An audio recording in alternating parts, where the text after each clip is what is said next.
Hey guys, Victor here, and today we're going to be doing a deck profile on Eldlich. But I'm going to be honest, with Runic deck in the format, this deck is pretty mediocre again, just because Runic does not care about these floodgate heavy decks. It literally just tears them apart. But if you don't really care and you just want to compete at a local level or so, this deck's pretty much perfect for you. So with that out of the way, let's just jump straight into the deck profile. Alright, so we're going to be kicking off the deck profile with the monster lineup being 2 Eldlich the Golden Lords. This is literally the standard for every single Eldlich deck because 1 isn't enough and it leaves your deck pretty fragile to cards like Bestials, and 3 is just way too much because you can potentially brick on them. But with 2, that's pretty much like the perfect ratio because it's not incredibly difficult to get to it, and it does have like self recursion because all you have to do is send a spell or trap on the field to the grave and then it brings itself back. But yeah, not much to say. 2 is good. And then after that, I decided to play a couple hand traps just because like the format is still a little bit undefined to what it is. Like, that's going to be present. So with that in mind, we're playing 3 Nibiru, the Primal Being. I'm honestly not the biggest fan of this card, but in this current format, there are so many people just straight up not respecting this card. So it's very easy to catch them off guard for games 1 and potentially even like game 2 and 3, if they don't see a game 1 because you ended up winning the die roll and you just floodgated them to death. But yeah, there are so many decks that or so many players that just continuously ignore this card and just overextend, and then when they get punished, they're like, well, the game pretty much wraps up at that point. So 3 Nibiru, the Primal Being, really solid. And then for the other hand traps, I just decided to play 2 Ash Blossom and Joyous Spring. You can absolutely play 3 if you really want to. I just, for this specific version, I thought 2 was okay because it's really good against Branded, but it's also really mediocre in a lot of other matchups like Kashtira or Sprite, because those decks can literally just play through an Ash like nothing. But if you want to play 3, that's perfectly fine. It's up to you. I just, cited specifically for the decks that do end up, actually crumbling to this card. Like Mathmech, for example, right? One well-timed Ash on something like Signet Mining can just straight up ruin their plays and just end their turn. So, for things like that, you should always side the 3rd. If you want to main 3, like I said, doesn't really matter. And then that's it for the monster lineup. And now we play a couple spells. So we're going to be playing 3 Pot of Extravagance. Now, if you want to play Pot of Prosperity, also fine, but in this specific version of the deck, I feel like Extravagance might be just a little bit better because drawing 2 cards and helping you get your engine going, even if they're like, blind, sometimes gets you a lot more value than just searching out one specific card from the top 6 cards of your deck. And yeah, I don't know. It's honestly just personal preference for the most part. If you want to play Prosperity, you can. If you want to play Extravagance, you can. Especially like since it's a lot more budget friendly, a lot of players tend to go with Extravagance for decks like this. So yeah, like I said, it's up to you, but they're both really solid no matter what you choose. And then something that you don't really see all that often, I've decided to play 1 pot of Duality. So I mean, this is technically, still like an Unga Bunga deck. You don't really think all that much. You just hope to get to your floodgates as soon as possible. But you don't really want to put like too much emphasis on a card like Pot of Duality in this deck because you do actually end up special summoning a lot, whether it's your turn or your opponent's turn. Like if they clear the Golden Lord, you want to be able to special summon it back. Or same goes for like your Huaqeros or your Conks or Conquistadors. So yeah, it's a good card, but you don't want to see like too many of them. So that's why I just opted to have 1 for like the small consistency boost. It's mainly just for turn 1. If you draw it, great. If you don't, whatever. And then for the final spell, just 1 Call by the Grave. So Ash Blossom is actually really detrimental to this deck because if they Ash your Eldlixir of Scarlet Sanguine, that pretty much means you're not going to have access to your Golden Lord. And in a lot of situations, if you don't get access to your Golden Lord as soon as possible, the game just gets completely out of control. So something like Call by the Grave hitting their opponent's Ash Blossom, can just straight up win you the game sometimes, especially when you're going first. So yeah, I just decided to include the 1 of.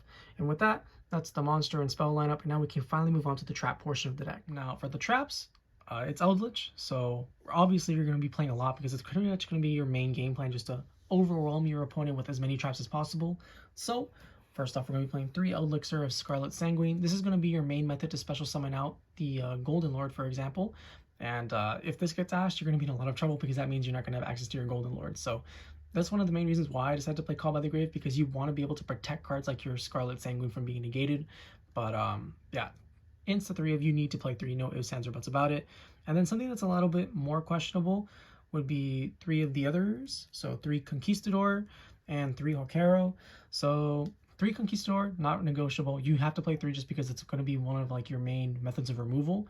But Huaqero, on the other hand, typically you only see people playing 2 just because DD Crows aren't all that effective in this format, depending on like the deck you're playing, right? If you're playing against Kashtira, for example, they actually prefer if you banish their cards. But there are like some key matchups where this card can come in handy, such as Labyrinth, right? If you're able to get rid of their big welcomes or just regular welcome labyrinths.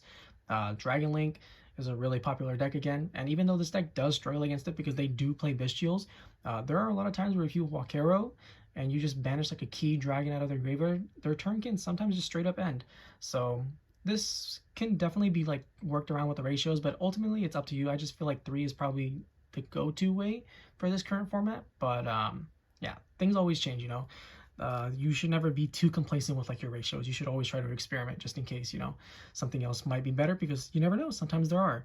And then when it comes to floodgates, I'm only playing 6 just because this format is so varied, and it's hard to properly, you know, like actually formulate what you're going to be playing against, because something that might hurt Dragon Link, for example, is going to be worthless against Kashtira, and if something's good against Kashtira, it might be worthless against Sprite. So for that reason, I'm only playing 3. There can be only 1. It covers so many different matchups, and like it's only really bad against Vanquish Soul, to be honest, but like it's really solid against everything else, just because, you know, you can only control 1 monster of each type.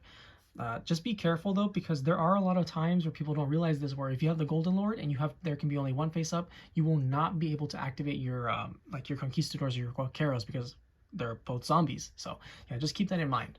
And then the other one, 3 skill drain. This is probably the best one by far, just because it hits literally everything. There isn't a single deck that doesn't get at least a little bit irritated by skill drain being flipped face up on the field. So yeah, if you want to play Rivalry or if you want to play Gozen, by all means go for it. Those cards are also fantastic, but like I said, this format is a little bit too varied to be including those cards, so I opted to side them instead.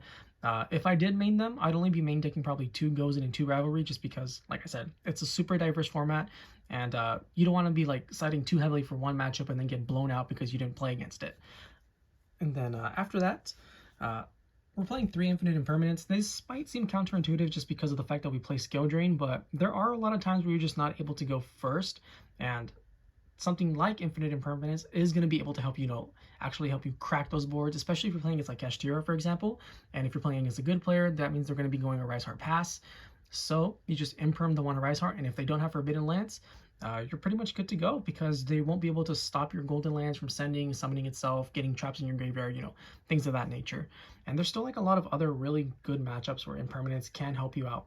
So this is probably my favorite hand trap going second, and it also really pairs really well with like Nibiru, for example, because even if your opponent's able to get a negate up on the field, as long as you have the Infinite Impermanence, you can still Nibiru pretty much successfully a large portion of the time. So yeah, 3 Imperm, really solid. And then we're just playing some other cards. So we're playing 3 Solemn Judgment. If you have full confidence in going first every time, you play 3 Solemn Judgment. If you don't, you play Solemn Strike, because Solemn Strike going second is actually pretty strong. Just, you know, set 5, your opponent tries to activate an effect to clear your board, you chain Strike, they won't be able to respond because it's a counter trap and no one plays any responses to counter traps. But yeah, they're both really solid no matter which one you choose. It's just like I said, if you're really confident in always winning the die roll, you pick Judgment. If you're not confident, you pick Strike. And then we're going to be playing 3 Torrential Tribute.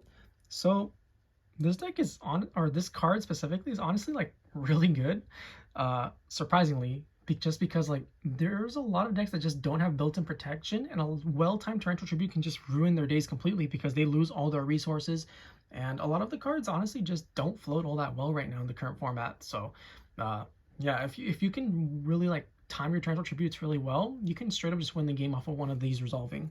And then for the last 2 traps, we just play 2 2-ofs. Play 2 Compulse. It's alright. It's not the greatest, but it's really effective at helping you deal with cards such as like a Rise Heart and the chance that you don't, you know, you're not able to add it out during your turn. And there's still like a lot of like really good extra deck monsters that you can just return to the extra deck with cards such as Compulse that, you know, something else can't really do. And then for the final 2 traps, just 2 Dogmatika Punishment. It's okay, much like Compulse, it's 1-for-1 removal, but it typically does a lot more, because in addition to the 1-for-1 removal, you're sending something like Intis that destroys another card, or Garura, which draws you another card. And yeah, card's solid. It's not like the biggest, like, it's not the biggest importance to the deck, is what I'm trying to get across. But yeah, with that, that's the main deck. It's 40 cards like always, and now we can finally move on to the extra deck portion. Now, when it comes to the extra deck, it's actually surprisingly flexible with what you can do. So there's like a lot of different ways that you can like actually go with it, right? You can play Gustav Max, you can play Volcanic Saurus, you can play Gaia Dragon the Thunder Charger, you can play Constellar Pallades. There's so many different options you can choose from, but the main three that you want are going to be these three. These are probably the most important cards in the extra deck, so you want to have multiples of them at all times, you know, just because like we do play Pot of Extravagance, so you don't want to banish like one key piece and then just like be completely out of luck. So for Garura, sometimes, you know, sometimes this deck does play Super Poly, and if we ever get to a format where Super Poly is good again, the Garura is going to be pretty much one of the go-to cards. And even then, like, it's still really useful because if you need to draw a card, you have cards such as Dogmatika Punishment, which just send, destroy, and then you draw a card. And the same can be said for Elder Entity Intis, which, you know, combined with cards such as Dogmatika Punishment, just end up destroying 2 cards on the field. And yeah, things can just quickly spiral out of control for your opponent. So you want to make sure that you have access to these 2 cards, being Elder Entity Intis and Garura, just because like it helps your grind game and just helps stun your opponent so much.